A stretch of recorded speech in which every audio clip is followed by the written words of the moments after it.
하나님의 나라에 들어가야 됩니다 라고 하는 같은 메시지를 가지고 우리가 같이 듣고자 하는데요. 하나님의 나라에 들어가야 됩니다. 그리고 반드시 하나님의 나라에 들어가는 삶을 살아야 됩니다.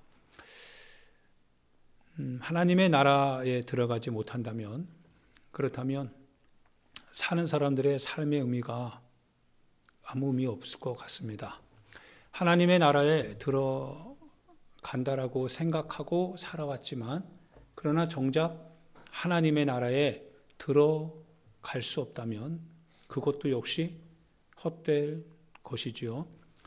여러분과 나는 하나님의 나라에 들어가야 됩니다. 하나님의 나라는 우리에게 주는 것이 있지만 우리가 그 나라를 받아서 지켜서 그 나라에 들어가는 것은 우리의 책임이기도 합니다. 그래서 에서의 망령된 행동을 너희들이 기억하라고 하시면서 팥죽 한 그릇에 그 장자권을 팔지 마라 라고 경고를 하고 있는 히브리서의 말씀을 우리가 들어본즉, 하나님이 우리에게 장자권을 예수 그리스도 안에서 주셨지만, 그러나 언제든지 그 장자권은 팥죽이라고 하는 우리의 현실적 필요에 의하여서 가끔 그것을 팔을 수도 있다라고 하는 위험이 있다라고 하는 하나님의 메시지가 아닐까. 즉 다른 말로 말하면 구원을 하나님께서 예수 그리스도 안에서 주셨지만, 그러나 그것을 때로는 우리의 삶의 형편과 필요를 인하여서 에서와 같이 망령된 행동을 하는 경우가 있다라고 하는 것에 대한 한 어떤 두려움이기도 하지요. 그런 메시지가 우리 안에 있습니다. 여러분과 제가 반드시 하나님의 나라에 들어가야 됩니다. 하나님의 나라에 들어가는 그 것만이 우리의 인생에 있어서 우리가 추구해 가야 될 오직 하나의 목적이고 목표입니다.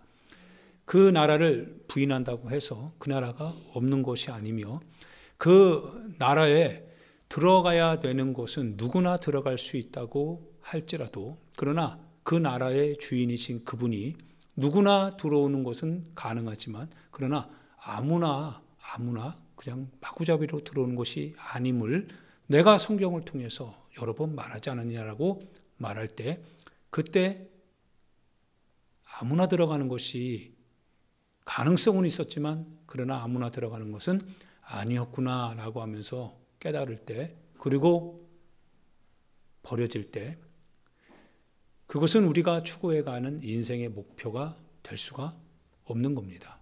반드시 하나님의 나라에 들어가야 되고, 들어가야 될 조건과 어떻게 들어가야 하는지에 대한 것 같은 메시지를 여러분이 몰라서 못 들어가는 게 아닙니다. 이미 여러분은 지금까지 다 듣고 있습니다. 이미 알고 있습니다. 그러나 알고 있다고 해서 내가 들어가는 것은 아닙니다. 알고 있는 그 사실이 내 안에서 내 삶을 이끌어 갈 때, 삶을 이끌어 가는 것은 그 주도권이 그 지식에게 있다는 거예요. 즉 내가 그 지식을 쥐고 그 지식을 내려놓지 않은, 그 지식에 맞게 살지 않고자 하는 그 결정은 내가 하는 거기 때문에 그거 주도권은 내 자신에게 있지요. 그러나 그 지식, 즉 하나님의 나라에 들어가는 것이 이것이다라고 말하는 그것을, 그 지식을 내가 인정하고 그 지식에게 내 자신을 맡겨서 지식이 원하는 대로 나를 그렇게 순종시킬 수 있다면, 사는 것은 내가 사는 것 같지만 그러나 내가 그렇게 살게 하는 그 힘, 그 근거는 그 지식에게 있다. 즉 주도권이 지식에게 있다. 그래서 그 지식으로 말미암아 구원을 받게 되는 거죠. 여러분은 어떤 주도권을 가지고 있습니까? 여러분의 인생의 주도권이 여러분 자신에게 있는 것 같지만, 그러나 실제적으로 여러분 자신에게 있는 주도권은 실은 하나님의 말씀 안에서 여러분이 결정되어야 될 주도권이어야 됩니다. 그 지식이 여러분을 이끌고 가지 않는 이상 여러분들은 그 지식을 가지고 있다 할지라도 그러나 그 지식에 의하여서 사는 것이 아니라 여러분 자신이 마음대로 살아가고 있을 따름입니다. 엊그저께 얼마 전에 여러분도 너무나 잘 알다시피 항상 홈쇼핑이나 이런 데 보면 맛있게 반찬을 만들면서 그러면서 그 두사불체 막 이런 데 보니까 그 가문의 영광인가요? 가문의 영광에 나오는 한 여주인공이 있죠. 그 대모 되시는 분이 있잖아요. 그 김 어떤 분이 계시는데 그분이 굉장히 재밌고 그리고 분위기가 그분이 뜨면 굉장히 이게 화사해집니다. 그런데 어느 날부터인가 이분이 말이 어눌해지고 그리고 걸음걸이가 불편해졌던 거예요. 이상하다 조금 눈치를 조금은 챘지만 그러나 그것을 발표하지 않는 이상 왜 그런지는 몰랐죠. 그러다가 얼마 전에 그분이 죽었다라고 하는 이제 소식이 들려졌죠. 매스컴을 통해서 그분이 생을 마감했다라고 하니까 많은 사람들이 막 울고 불고 그리고 그분을 보내야 되는데 보낼 수 없는 그 마음 때문에 굉장히 안타까워하고 아파하는 것을 봅니다. 그분이 평생에 벌어놓은 재산들이 있겠죠. 그 재산들을 며느리에게도 주고 아마 이렇게 저렇게 분산하지 아니할 수 없었을 겁니다. 그리고 결국은 생이 딱 끝나는 순간 그가 가지고 있었던 모든 명예, 재산 다 이제는 자신의 것이 되는 게 아니라 남의 것이 되는 거죠. 그리고 그분은 이제 우리에게서 시간에 따라서 잊혀질 겁니다. 그 전에 우리가 생각했던 이 선균이라고 하는 위대한 영화배우가 있죠. 참 굉장히 이렇게 그분을 보면 따스하고 굉장히 친근한 형 동생 같고 아저씨 같은 분이었습니다. 그런데 그분이 갑자기 세상을 떠나게 됐습니다. 그분이 한창 잘 나가고 있을 때인데요. 그런데 그분이 떠나고 나니까요.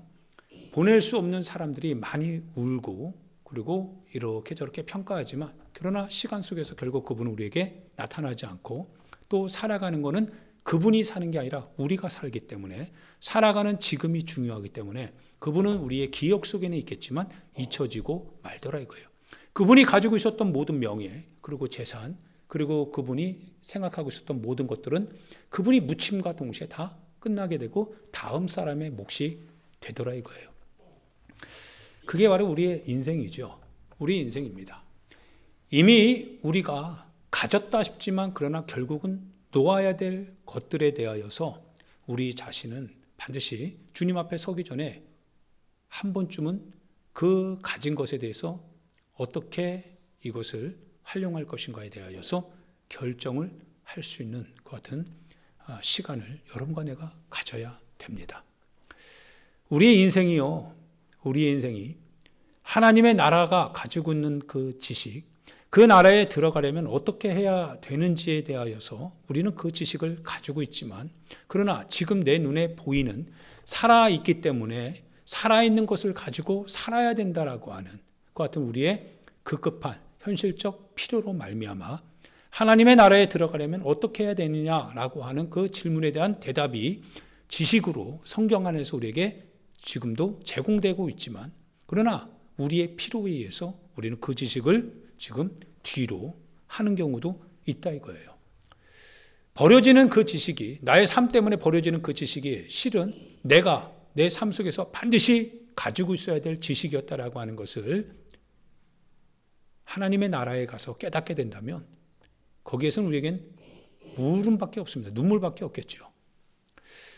그래서 혼인잔치를 이렇게 여는 그 하나의 장면을 예수님이 보여주시면서 이미 초청장을 가지고 있는 사람들은 자신의 형편 때문에 하나님의 초청장을 가지고 들어가야 될 그때 혼인잔치가 준비되었으니 어서 와라라고 하는 주님의 목소리가 그들에게는 그들의 삶의 필요 때문에 들리지 않았던 거죠. 하나님께서 진노하는 거죠. 그들은 내게 필요하지 않다. 그러면서 빈자리가 많으므로 거리에 가서 많은 사람들을 지나가는 사람들 어떤 사람이든지 간에 다 초청하라고 했습니다. 그게 복음이기도 하죠. 복음을 듣는 자마다 다 하나님 나라에 갈 수 있는 자격이 되어 있다라고 하는 사실입니다. 천사들이요 그리고 메신저들이, 즉 하나님의 복음을 들고 오늘도 복음으로 나와야 구원을 받습니다라고 말하는 많은 복음을 전하는 자들로 인하여서 숱하게 많은 사람들이 복음을 듣게 되고 복음을 알게 되고 주님의 혼인잔치에 들어갈 자격을 어느 정도 갖추게 됩니다. 그런데 놀라운 사실이 우리에게 발견됩니다. 하나님의 나라에 딱 들어갔는데 숱하게 많은 사람들이 들어와 있더라 이거예요. 그런데 집주인이 딱 와서 보는데 어떤 사람이 예복, 즉 하나님의 나라에 맞는 혼인잔치에 맞는 예복을 입지 않았던 거예요. 너는 왜 예복을 입지 않았느냐라고 물어봤더니 유구무원이더라 이거예요. 할 말이 없는 거예요. 얼떨결에 그냥 따라가면 되는 줄 알았던 것 같아요. 그래서 왔는데요. 그런데 집주인의 요구는 단호합니다. 왜 예복을 입지 않았느냐. 그 예복은 성도들의 선한 행실이라고 하는 것을 우리는 요한계시록에서 보게 되죠. 저 흰 세마포 옷을 입고 나오는 저 성도들은 도대체 누구입니까? 라고 할 때 예수 그리스도의 증거를 가지고 그리고 하나님의 말씀을 따라 사는 그 선한 행위를 가지고 있는 그와 같은 사람들. 그들이 흰 세마포 옷을 입고 하나님께로 나오는 사람들이더라 이거예요. 이게 지식이죠. 하나님의 나라에 들어가는 지식입니다. 아무리 여러분이 그리고 제가 아무리 삶에서 이런 목표 저런 목표 이런 형편 저런 형편 그것 때문에 저것 때문에 이것 때문에 할 수 없다 할 수 있다 라고 우리가 결정권을 그렇게 행사한다 할지라도 그러나 정작 이 모든 것이 다 시간 속에서 지나가고 말면 이제 우리 자신이 행한 것에 대해서 하나님 앞에 딱 설 때 주님이 묻겠죠. 너는 입어야 될 예복, 현실에 맞춘 예복이 아니라 하나님의 나라에 맞추는 예복 어디 있냐라고 물을 것이다 이거예요. 예복을 입어야 사는 겁니다. 할렐루야. 예복을 입어야 삽니다. 그러면 어떤 예복입니까? 그 예복이 무엇입니까? 예수님께서요, 요한복음 14장에 말씀을 하십니다. 나를 사랑하는 자는 나의 계명을 지킬 것이다. 나의 계명을 지키는 자라야 나를 사랑하는 자니 나를 사랑하는 자는 아버지께 사랑을 받을 것이고 나도 그를 사랑하여 그에게 나를 나타낼 것이다. 예수님을 안다라고 하는 것은 주님이 나에게 예수님 자신을 알려줘야 되는 거죠. 내가 예수님을 압니다. 인간이 도대체 어떻게 예수님을 알 수 있습니까? 인간이 하나님을 어떻게 알 수 있습니까? 제자들도요. 내가 아버지께 간다. 내가 가는 곳을 너희가 알 것이다 라고 예수님이 말씀하니까 제자들조차도 아니 주님이 어디로 가시는지 우리가 알지 못하거늘 우리가 그 가는 길을 어떻게 알겠습니까? 우리에게 아버지를 보여달라. 제자들도 예수님을 본 자는 곧 아버지를 보았다라고 하는 사실을 예수님은 제자들에게 이미 알려주고 있었는데도 그 옆에 있는 제자들도 몰랐던 거예요. 눈을 열어주지 않으면 알 수 없다 이거예요. 자, 그러면 우리가 지금 신앙생활하면서 우리가 구원을 받고 있고 우리가 하나님의 나라에 들어갈 수 있으면 나는 예수님을 알고 있고 나는 예수님을 믿는다라고 말하는데 그러면 예수님께서 정말 예수님 자신을 여러분에게 보여주고 계십니까? 여러분이 하나님의 말씀을 알고 있다. 예수님의 하나님의 말씀대로 나는 살고 있다라고 말할 때 그 살고 있는 여러분의 행동에 대해서 행동 이면에 있는 여러분의 마음에 대해서 영혼을 우리에게 주신 그분이 우리 마음을 알겠죠. 육체를 지으신 분이 육체의 소욕에 대해서 다 알고 계실 것입니다. 그러면 우리는 그렇게 우리 입으로 말하지만 주님이 우리 마음을 살피시겠지요. 마음을 살피시는 이가 너희의 생각을 아신다 하셨거든요. 그러면 과연 주님이 이렇게 물어보겠죠. 너가 내 말을 따라 산다고 하는데 네가 산다라고 하는 그 행위는 정말 내가 동의해 줄 수 있는 행동이냐? 내가 거기에 동의할 것이다라고 너 생각했느냐? 실은 네가 하고 싶은 거 하는 거 아니냐? 네가 신앙생활할 때도 네가 하고 싶은 신앙생활한 거 아니겠느냐? 내가 나를 계시하고 내가 나를 계시하고 내가 그렇게 계시함으로 말미암아 내가 너를 통해서 나를 나타내기를 원하는데, 그런데 너는 너의 현실을 인하여서 항상 나를 가로막고 그러면서 신앙이라고 하는 종교적 옷을 입은 채 나는 하나님을 믿는 사람이다라고 스스로 그렇게 믿는 척 했지만, 그러나 과연 너가 생각하는 그러한 믿음, 그러한 구원, 그와 같은 하나님의 말씀에 대해서 과연 내가 정말 그걸 인정할 것이다라고 생각할 수 있겠느냐? 주님이 물으실 수 있지 않겠습니까? 부흥중학교 담벼락에요, 장미꽃, 빨간 장미꽃, 넝쿨 장미가 피어 있습니다. 지난주인가 아마 그렇게 봤던 것 같아요. 날이 따스했던 것 같죠. 가끔은 벚꽃이요, 가을철에, 따뜻한 가을에 벚꽃이 활짝 피는 경우가 있어요. 꽃몽우리가 지는 경우가 있습니다. 벚꽃이나 장미가 이렇게 얘기할 것 같아요. 5월이다. 5월이다. 야, 봐. 내가 꽃을 이렇게 폈잖아. 5월이야. 내가 이렇게 꽃을 이제 필 거야. 이제 봄이 다가올 거야. 벚꽃이요, 그리고 장미 넝쿨이 계속 고집을 합니다. 그러나 어떤 누구도 장미꽃을 부인하는 건 아닙니다. 꽃이 봄에 피는 거 부인하는 건 아닙니다.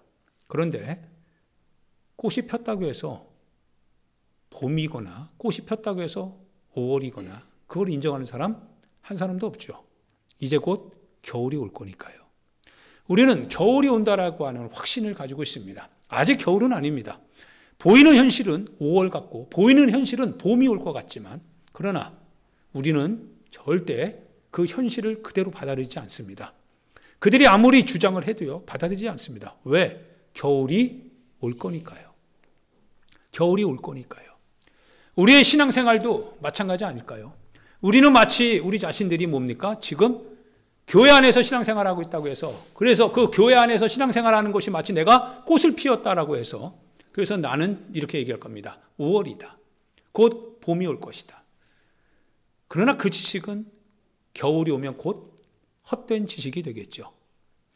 내 신앙생활이 만약 이렇게 얼토당토 없는 거짓 주장에 내 자신이 속아서, 내 형식에 속아서 그렇게 그냥 살아가고 있다면, 그리고 하나님의 나라에 갈 수 있다라고 스스로 자인하고 있다고 한다면, 나는 인정해 줄 수도 있겠지만, 그러나 그 나라를 가지고 오시는, 그 나라를 알고 계시는 그분, 그 나라에 어떻게 들어가야 되는지에 대해서 소상하게 성경을 통해서 말씀해 주고 계셨던 그분은 알 겁니다. 우리 자신이 들어갈지 아니면 들어가지 못할지에 대해서. 예수님께서 이 말씀을 이제 하고 계시는 거죠. 제자들이 예수님이 주시는 권능을 가지고 이제 마을로 예수님이 곧 가실 곳 마을이거든요. 예수님이 가시기 전 주님의 종들을 미리 보내서, 그래서 주님의 역사를 이루게 하십니다. 역사가 일어날까 일어나지 않을까요? 일어나죠. 주님이 보내시니까요. 주님의 이름을 주시니까 그 이름을 가지고 가는 그 현장마다 주님의 역사가 그대로 나타나더라 이거예요. 할렐루야. 주님의 역사는 주님의 이름이 있는 곳에서 반드시 나타나야 됩니다. 하찮은 제자들입니다. 가진 거 하나도 없고요. 그리고 세상 지위 하나도 없습니다. 다 세리이고 그리고 어부들이고 그리고 별 볼 일 없는 인생들이지요. 그런데요, 그들이 가는 곳마다 예수의 이름이 나타날 때 거기서 예수의 능력과 권세가 그대로 나타나더라 이거예요. 놀라운 일이 정말 나타나는데 그들이 가진 능력이 아니었습니다. 그들이 스스로 만들어내고 그들이 스스로 그것을 값주고 산 게 아닙니다. 주님이 주신 겁니다. 주신 그대로 순종하고 나아갈 때 거기서 귀신이 그들에게 항복했다라고 제자들이 말합니다. 17절을 같이 한번 읽어봅시다. 우리 17절, 10장 17절 말씀을 읽어봅시다. 읽어봅니다. 시작. 70인이 기뻐하며 돌아와 이르되 주여 주의 이름이면 귀신들도 우리에게 항복하더이다. 만약 여러분의 삶 속에서요, 주의 이름이면 귀신들도 항복한다라고 말하고 있다라고 하는 것이 아마 우리에게 하나의 증거가 될 겁니다. 여러분이 신앙생활에 참된 신앙생활, 알곡된 신앙생활을 하고 있는지 없는지에 대하여서는 여러분이 이제 이 말씀을 가지고 판단을 할 수 있는 이제 단서를 얻게 됩니다. 주의 이름이면, 여러분이 이제 가지고 가는 그 주의 이름이 정말 맞다면, 여러분이 여러분의 입으로 선포하는 나는 예수를 믿는 사람이야, 예수의 이름이라고 하는 그 이름을 가지고 여러분의 삶의 현장에서 여러분이 행동을 한다면, 그러면 주의 이름이면 귀신들도 항복한다라고 하는 그 말의 그 현장이 여러분의 현장이 되고 말 겁니다. 예수님의 이름이면 귀신들도 항복하더이다 라고 하면서 그들이 막 기뻐서 환호성을 부르더라 이거예요. 그러나 만약 여러분들이요, 예수 이름으로 말해도 아무 일도 일어나지 아니하고 예수 이름으로 신앙생활 하더라도 그러나 여러분의 현장이 예수의 현장이 되지 않고 있다고 한다면 이제 뭔가 문제가 발생된 겁니다. 예수 이름이면 귀신들도 예수 이름이면 항복할 수밖에 없습니다. 요한계시록에 보면요, 사단이 남자를 낳은 여자를 박해하려고 이제 움직이기 시작합니다. 남자를 낳은 여자, 즉 교회죠. 그리스도의 형상을 닮은 하나님의 사람들을 낳고 있는 그 교회를 박해하기 위하여서 사단은 움직이기 시작합니다. 준비하기 시작합니다. 다른 말로 말하면 남자를 낳을 수 없는 여자, 어떻게 보면 그리스도의 형상을 만들어낼 수 없는 교회, 그리스도의 형상을 닮은 나의 신앙이 될 수 없는 그러한 모습이라면 사단이 그를 공격할 이유가 없다라고 하는 겁니다. 이미 예수님을 믿고 있다라고 말하지만 그 믿고 있다라고 하는 말함, 그 속에 그 영혼은 누구의 겁니까? 마귀, 사단, 귀신의 것이라는 거예요. 거짓말하고 있다는 거예요. 믿고 있지만 안 믿는 사람이라는 거예요. 그래서 나올 수 있는, 즉 신앙을 출생시킬 수 있고 신앙으로 말미암아 역사를 이뤄낼 수 있는 결과물이 없다는 거예요. 얼마나 비참합니까? 너무 비참하죠. 이게 바로 한 달란트 받은 사람과 비슷하죠.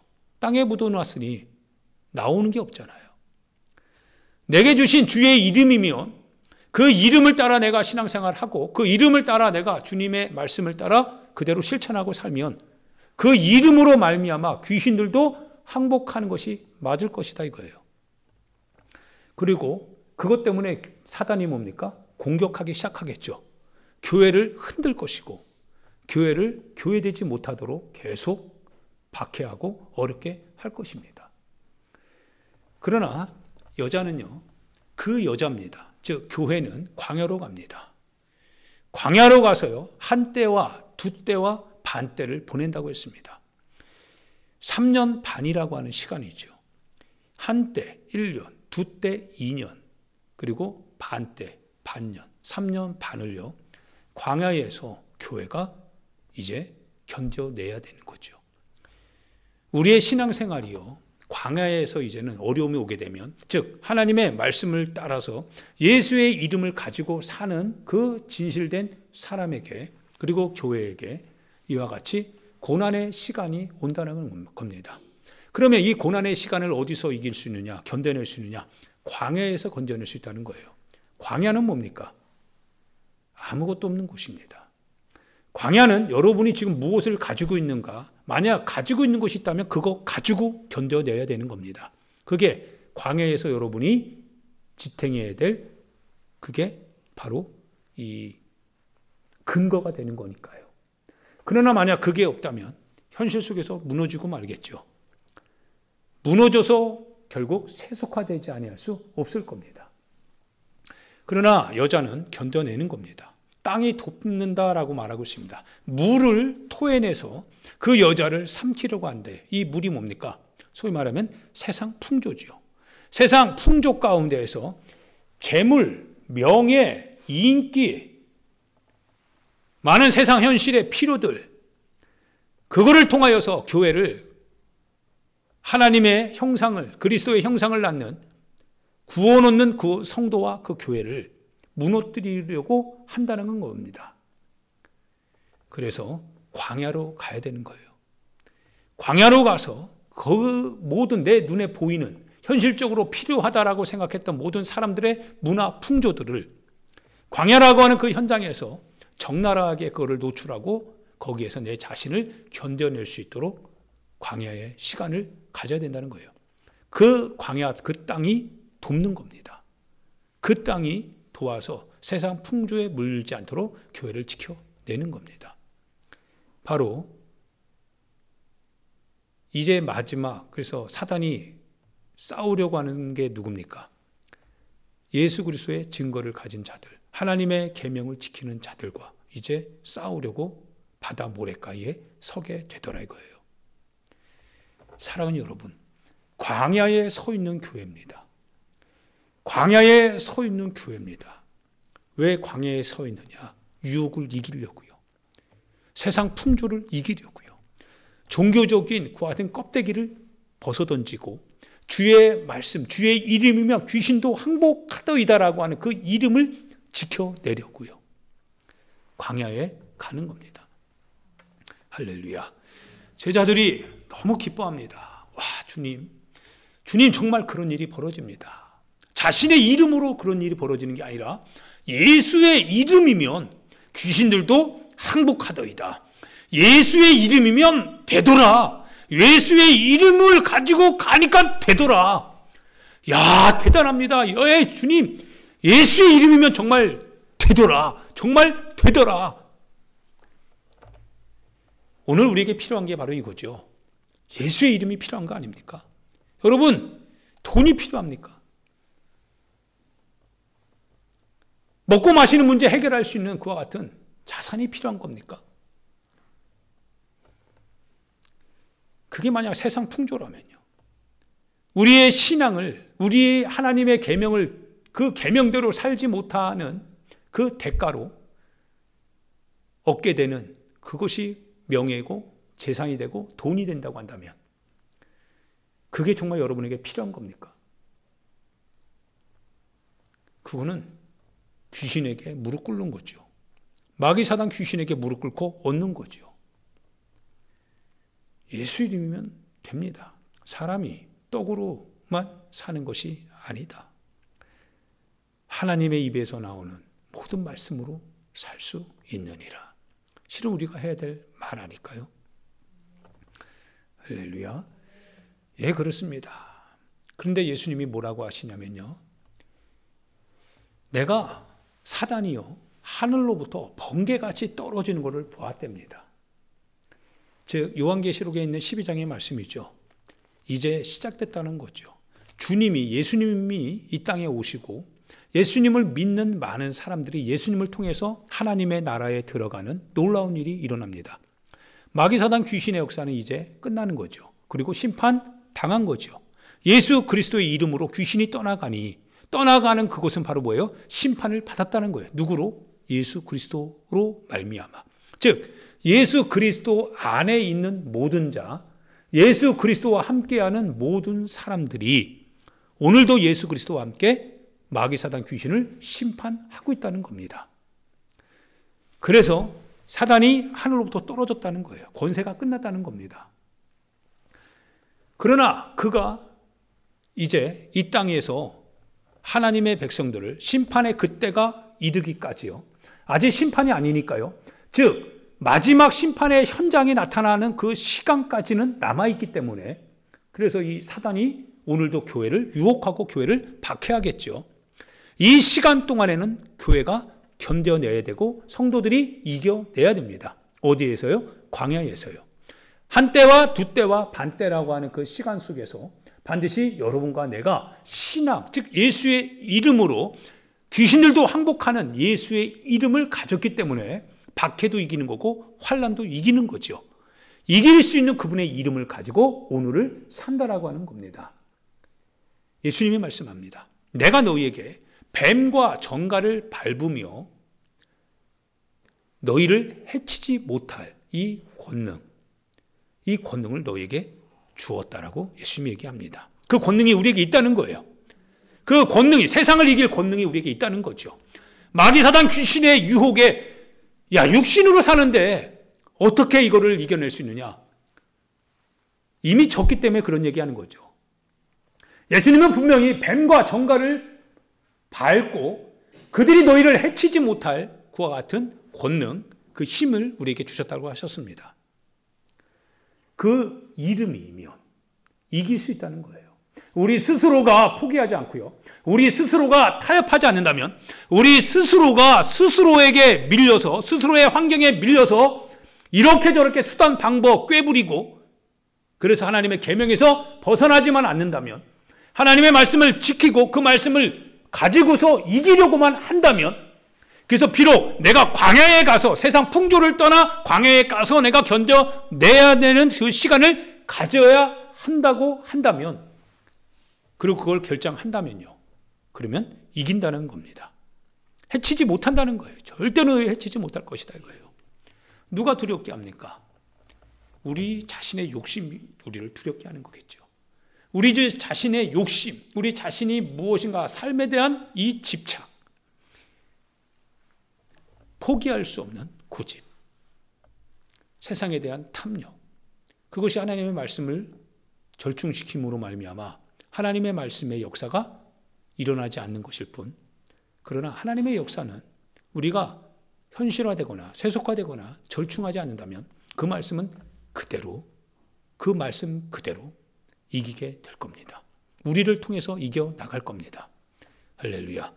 예수님이 귀신을 쫓아냅니다. 내가 너에게 말하노니 더러운 귀신아 나가라라고 하니까 예수님의 이름으로 나가더라 이거예요. 그분의 인격 앞에 나가더라 이거예요. 예수님이 아닌 제자들에게 그 권능을 줍니다. 예수님의 이름을 줍니다. 내 이름으로 귀신을 쫓아내라. 내 이름으로 병든 자에게 손을 얹어 병든 자를 고쳐라. 그 이름을 가지고 제자들이 갑니다. 그 이름을 가지고 가는 것은 제자들입니다. 예수님이 아니십니다. 그런데 그들이 가서 예수의 이름으로 말하기 시작합니다. 예수의 이름으로 귀신을 쫓아내기 시작합니다. 내게 있는 것으로 내가 너에게 주노니 나사렛 예수의 이름으로 일어나 걸어라 라고 베드로가 말하니까 일어나더라 이거예요. 그 이름이 우리를 세상 현실에서 이기게 하시더라 이거예요. 할렐루야. 이게 바로 주님이 우리에게 주신 역사입니다. 그런데 예수님이 더 놀라운 얘기를 하십니다. 마지막 부분에 보니까요, 같이 20절 말씀을 읽어볼까요? 같이 읽어봅니다. 시작.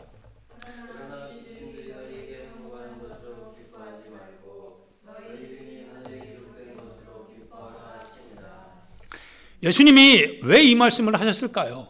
우리는 굉장히 흥분하고 있거든요. 우리는 예수의 이름을 가지고 살아가는 이거, 그래서 그 이름을 가지고 하나님의 역사가 나타나고요, 기적이 나타나고 표적이 나타나고, 놀라운 하나님의 기적과 이적과 표적을 통하여서 나 그래 이 정도는 돼야지라고 하는 그 믿음 속에서 기뻐하고 있을 때 주님도 같이 흥분하면 좋을 텐데, 그런데 주님이 뭐라고 말씀하시냐면 찬물을 끼얹는 것 같아요. 귀신들이 너희에게 항복하는 것으로 너희들 기뻐하지 마라. 귀신들이 너희에게 항복하는 것으로 기뻐하지 말고 무엇으로 기뻐하라고 합니까? 오히려 너희들의 이름이 하나님의 생명책에 기록된 것을 인하여서 기뻐하라 라고 말씀을 하십니다. 정작 우리가 기뻐해야 되는 것은요, 내가 내 삶 속에서 나타나는 그와 같은 놀라운 그분의 이름을 가지고 사용했을 때 나타나는 역사, 표적, 기적, 그거 중요하지만, 그러나 그것보다 더 중요한 것은 내 영혼이 오늘 죽으면 하나님의 나라에 들어갈 수 있다라고 하는 그 증표로서 그분의 생명책에 기록되어져 있다라고 하는 것. 즉 너의 신앙을 통하여서 잘 기억하셔야 됩니다. 너의 신앙을 통하여서 오늘 예수의 이름으로 너의 신앙이 그 이름을 가지고 말할 때 역사가 나타나는 것은 너의 이름이 하나님의 생명책에 기록되어져 있다라고 하는 것. 즉 하나님의 생명책에 기록되어진 너희가 그 이름을 가지고 말할 때 그 이름을 지지를 해 주실 때 그 누가 지지해 주시냐? 바로 그 생명책의 주인이신 주님이 지지해 주고 있다는 겁니다. 즉 그것은 하나의 증표고 표징이고 사인이 될 수 있지만 그러나 그것 자체가 너희가 정작 기뻐해야 될 것은 아니다라는 거예요. 그것을 볼 때 내 이름이 하나님의 나라, 하나님의 생명책에 기록되어져 있구나라고 하는 것을 인하여서 기뻐해야 되는 것이다 이거예요. 즉 그분의 생명책에서 지워지지 않도록 주의해야 되는 거죠.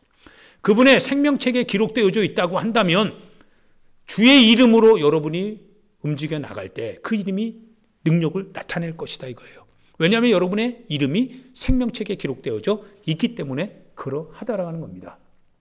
만약 그게 아니라면 설사 여러분의 과거에 여러분이 귀신을 쫓아내고 능력을 행했다 할지라도 그러나 이제 여러분의 이름이 생명책에 기록되어져 있다면 더 이상의 그러한 능력은 주님의 이름으로 나타나지 않을 겁니다. 혹 귀신이 여러분을 속여서 똑같이 여러분으로 하여금 그러한 삶을 살아도 괜찮다라고 그렇게 여러분을 속이기 위하여서 그러한 표적과 기적과 이적은 분명히 나타날 수도 있습니다. 광명의 천사로 올 수 있으니까요. 그러나 주님이 동의해 주신 건 아닙니다. 그래서 마태복음 7장에 의하면 예수님이 마지막 이런 말씀을 합니다. 동서남북으로부터 많은 사람들이 내게로 와서 이렇게 얘기할 겁니다. 주님, 우리가 주의 이름으로 귀신도 쫓아내며 우리가 주의 이름으로 능력을 행하고 주와 함께 먹고 마시지 않았습니까? 이거예요. 왜 우리를 모른다 하십니까? 라고 말하더라 이거예요. 근데 주님이 말합니다. 불법을 행하는 자들아, 내게서 떠나 마귀와 그 사자들을 위해서 준비된 영영한 불로 들어가랍니다. 주님이 더 이상 인정하지 않겠다는 거죠. 왜 그렇습니까? 이 비유는 무엇을 위한 비유입니까? 하나님의 말씀을 듣고 행하는 자에 대한 비유입니다. 하나님의 말씀을 듣고 행하는 자에 대한 비유. 그래서 너희는 왜 나를 향하여서 주여 주여 하면서도 왜 내가 말하는 것을 행하지 아니하느냐. 이 비유에 대한 예가 여기 나온 겁니다. 내 말을 듣고 행하는 자가 하나님의 나라에 들어간다라고 하는 거지요. 내 말을 듣고 행하는 자. 내 말을 듣고 행하는 자. 그게 바로 우리가 하나님의 나라에 들어가는 그 방식입니다. 그분을 믿기 때문에 그분의 말씀을 지키는 것이고 그분의 말씀을 지키는 것은 바로 내 이름이 그분의 생명책에서 지워지지 않을 뿐만 아니라 기록되어져 있기 때문에 내가 그분을 믿는 사람이고 또한 내 믿음의 대상이신 그분이 나의 삶에서 나와 함께하고 있다라고 하는 것을 내가 확증하기 위한 하나의 단서, 바로 주님의 말씀을 지키고 살아가는 삶이다 이거예요. 할렐루야. 그분의 말씀을 지키는 겁니다. 나를 사랑하는 자, 아버지께 사랑을 받을 것이고 나도 그에게 나를 나타낼 것이다 하셨습니다. 그러면 이제 여러분들이 어떠한 삶을 살고 있는지 꼭 점검해 볼 필요성이 있는 거죠. 어떤 삶을 사십니까? 반드시 하나님의 뜻대로 하나님의 말씀대로 살아가시길 부탁드립니다. 안식일을 기억하여 거룩히 지키시길 부탁드립니다. 하나님의 말씀대로요. 내 마음대로 예배 생활하는 거 아닙니다. 하나님께서 말씀하신 그대로 예배 생활해야 됩니다. 선한 사마리아인의 비유를 예수님이 하시면서 누가 그 강도 맞는 자의 이웃이 되겠느냐라고 할 때 자비를 베푼 자입니다. 라고 할 때 여러분 자비를 베풀어 주셔야 됩니다. 열처녀의 비유에서 기름을 준비하지 않은 5명의 처녀는 낙방됐습니다. 기름을 준비해야 됩니다. 헐벗은 자, 병든 자, 감옥에 갇힌 자, 굶주린 자에게, 나그네 된 자에게 여러분 같이 해야 됩니다. 같이 해야 됩니다. 이것이 지식이지만 이 지식이 여러분의 삶의 주도권을 가지고 여러분으로 하여금 그렇게 살게 만들어 가셔야 됩니다. 그 지식은 곧 요한복음 1장에 의하면 나는 말씀이다라고 하셨습니다. 나는 말씀이 육신이 되어 우리 가운데 거하심에 우리가 그 영광을 보니 아버지 하나님의 영광이요 독생자의 영광이요 그분이 곧 하나님 그분이시더라 이거예요. 그게 말씀입니다. 여러분이 지금 듣고 있는 지식입니다. 그분은 인격이십니다. 그 말씀을 따라 사시길 부탁드립니다.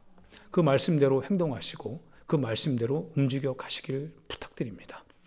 말씀이 여러분 안에서 무엇인가 말하려고 할 때 여러분이 그 말씀을 질식시키지 않게 반드시 주의하시길 바랍니다.